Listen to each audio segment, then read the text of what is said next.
When people talk about homosexuality, they often ask, is it a choice? I heard it is. Hello, what's your name? Christian.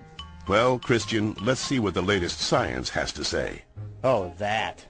To help us, here are two gay people, George and Martha. Before we can answer, is it a choice, we must first determine what it means to be gay. How do you know you're a homosexual?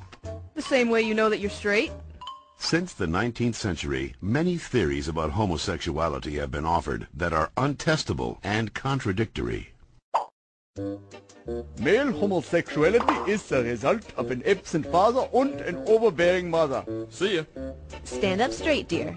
And the female homosexual has never recovered from her anger over not having the penis. She wishes to avenge her perceived castration by taking another female as her sexual object. You're kidding me, right? Well, I've always been told that homosexuality is unnatural. Is it?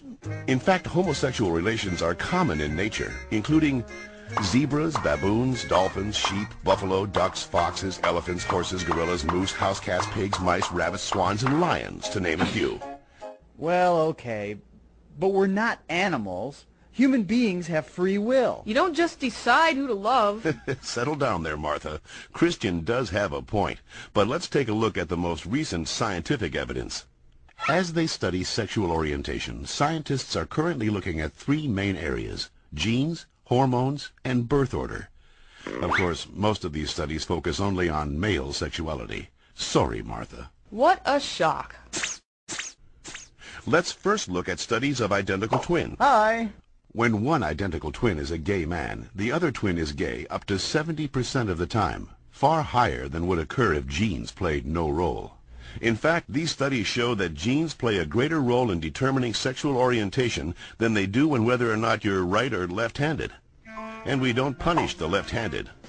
Well, not anymore. Let's get it! Scientists have recently noticed a striking statistical phenomenon.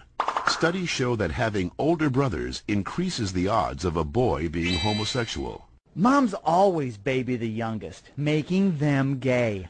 No, that's not it. When a woman is pregnant with a boy, scientists are realizing that her female body often sees the male fetus as a foreign object and begins to produce antibodies against it.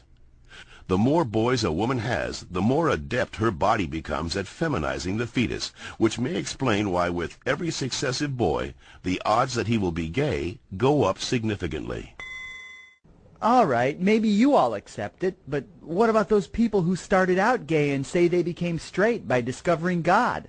What about ex-gay ministries? Even so-called ex-gay ministries don't claim to change a person's inner sexual desires, just his or her sexual conduct. We're still gay.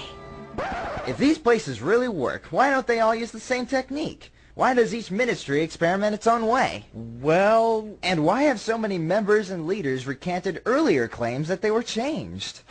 maybe these programs don't work for everyone, but what's the harm? How about the feelings of shame and guilt they instill and reinforce in their victims? Or the money, energy, and time they sap from people who have nothing wrong with them? Says you. Well, in point of fact, not just George says that, Christian.